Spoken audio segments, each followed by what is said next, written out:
बिस्मिल्लाहिर्रहमानिर्रहीम सजनों मित्रों एक और वीलाग के नाल एक वीलाग जो राती मैं रिकॉर्ड कराया से उनके बारे एक वीडियो बयान सी उनके ही पता चला कि नदिया शाह जी खतीजा शाह सॉरी वो अजे अंदर ही बाहर नहीं निकली। लेकिन चलो मैं भी यही गल की सी कि अगर सहूलत किसी होर लभदियाँ पईयां ना तो सारे लभनी चाहिए। गल मैं अज जी करना चाह रहा कि बिल्कुल एक आम जहा और सादा मेरा अपना कह लो इशू अगर मैं आम जहा बंदा तो तुहाडा भी इशू होगा। मैनूं समझ नहीं आती कि मुल्क के हालात सियासी हालात माड़ ताड़ इहदी तक समझ आ रही हर चीज़ हो, लेकिन जी लोकल इंतजामिया होंदी है ये कित्थे भी अजकल ये जिन्ना फायदा लोकल इंतजामिया की वजह तो या मैं समझना कि जूँ जूँ मैनूं हालात में नज़र आते हैं जी लोकल इंतजामिया अपने इन्होंने लुट मारे लोगों के नाल फायदा चुक रही इनके बारे किन्ने पुछना। बस मैं गल करना चाह रहा आम लोगों की जरूरियात जिंदगी का, मैं गल करना चाह रहा आटे की, मैं गल करना चाह रहा चीनी की, मैं गल करना चाह रहा बच्चों के बिस्कुटों की आंडिया की। बस जो थोड़े जरूरत की अशियावां ने इनू किने कंट्रोल करना है। इहदे वास्ते भी उतों किसी ने फौजियों ने आके छापे मारने या इहदे वास्ते भी रोज़ाना शहबाज शरीफ ने मार्केट आना है। जो लोकल DCs ने फूड कंट्रोल अथार्टियां ने रेट चेक करने वाले ने मंडी के जो रेट निकलते हैं। मैं तो इस गल कह रहा कि असीं परसों बहावल नगर जा रहे थे तो राह च राजा खलील साहब के नाल सैकटरी जोड़े ने प्रैस क्लब के उन्होंने कहा जी इतों ना टेकवे तो कुछ शह लैने असी भेरे तो पिछे एक टेकवे से उत्थे खलोते तो मेरे ख्याल 3 या 4 चीज़ा 5 लईयां होणगियां, इस ज़्यादा तो नहीं सन है। 2 पैटिस सन, 2 ही कोल्ड ड्रिंक और एक अद्धी शायद आए सन सिगरेट की डब्बी लई होवे।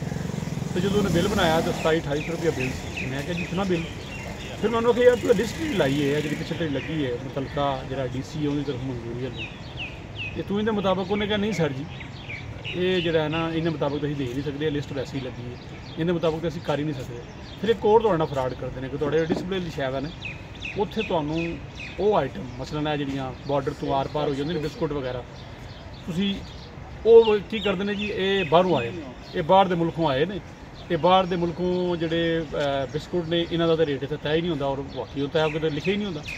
तो जोड़े अपने बिस्कुट ने लोकल जिन्हों का सूँ रेट का पता है जी 20 रुपये का 50 रुपये का ये साढ़े महल्ले इन्हें का लभदा वो तो तुसीं किते गल कर लेंदे हो। उत्थे जो तुसीं चीज़ां लाइयां ब्रांड लाइयां तो जो बच्चे तुहाडे नाल होंदे ने या फैमिली होंदी है तुसीं आप तुहानूं जरूरत होंदी तुसीं चुक लैंदे हो तो पता उदों लगदा जो तुसीं पैकेट खोल चुके होंदे हो या काउंटर पर आके। फिर साडी एक होर वड्डी बीमारी है असीं समझने कि जी एक बार शैल ली तेन वापस करांगे या रेट पुछांगे तो बड़ी बिस्ती जी हो जाएगी। ਅਸੀਂ ਉਹਨੂੰ ਗੱਲ ਕਰਾਂਗੇ ਭਾਈ ਇਹ ਰੇਟ ਤੋਂ ਕਿਉਂ ਲਾਇਆ ਕਿਸੇ ਨਾਲ ਗੱਲ ਕਰਾਂਗੇ नो डाउट कोई जवाब पुठा ही आउंदा बंदे लड़ पैंदे लेकिन मुहज़ब तरीके नाल पूछा जा सकता कि भाई है शायद तू किवें लाई है। वो फिर बंदा एक नहीं अपनी इज्जत बचाने वास्ते एक ओला पर्दा बनया जी बस मैं पूछांगा तो उन्होंने भाई भाई ने पैंट बुशट पाई है तो सानू रेट पुछण दिया 1200 रुपया नहीं दे रहा लेकिन लुट मार का जरिए। गल मेरी शुरू हुई सी फूड अथार्टियां तो रेट कंट्रोल करने वाले तो कि मार्केट तुसीं जाओ हर चीज़ नूं हत्थ लाओ रोज़ का नवा रेट है, फ्रूट का रोज़ का नवा रेट है।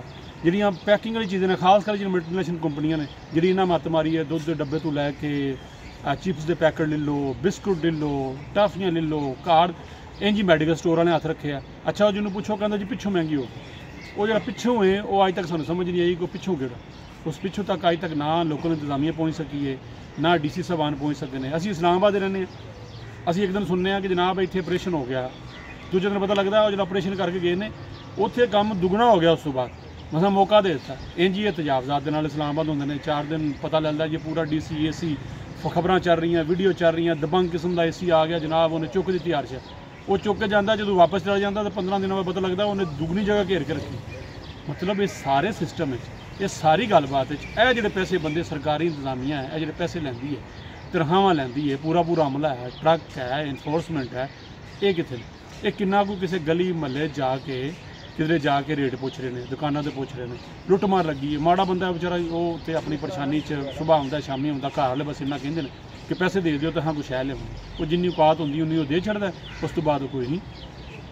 सब तो पहला मेरा ख्याल है इन्हों का गिरबान फड़न की लौड़ है, इन्होंने गल करने की लौड़। गल की करनी गल है मैं तुहाडे जरिए भी कर लिया मैं ट्विटर पर वेखना वा मुतलका DC साहबान जी उन्होंने काम की गल होंगी फौरन जवाब दे देना जिथे उन्हें पता लगेगा ना साडा हुण कोई किधरे गुजारा नहीं हो रहा सानू साड़ी इत्थे अपनी पकड़ है उत्थे जवाब नहीं देंगे। तो बस अपने इस वीलॉग के जरिए इन्ना ही कि भाई इस हवाले के नाल इमरान खान नवाज शरीफ जरदारी ये चलती रहनगी। तो सियासत है तो कौमी लेवल की सियासत है, यकीनन इन्हों का फर्क पैंदा कि स्टेबल होवे ते लोकी हुकूमत स्टेबल होवे, चीज़ां चलदियां। लेकिन कुछ खुदा खौफी होनी चाहिए। दुध दही का रेट वेखो, कोई पुछने वाला नहीं। फ्रूट का रेट कोई पुछने वाला नहीं। खाण पीने चीज़ां, बच्चियां छोटी छोटी चीज़ां पुछने वाले नहीं। मतलब तुहाडी जी पैसे की वैल्यू डॉलर की वजह तो वैसे ही फर्क है। तो जी रहिंदी शहिंदी कसर जी लोकल फसल है तुहाडी, तुसीं उहनूं इन्ना महंगा कर छड्डिया, कोई लोकां दी रेट दूर कर छड्डिया। अज वास्ते इन्ना ही।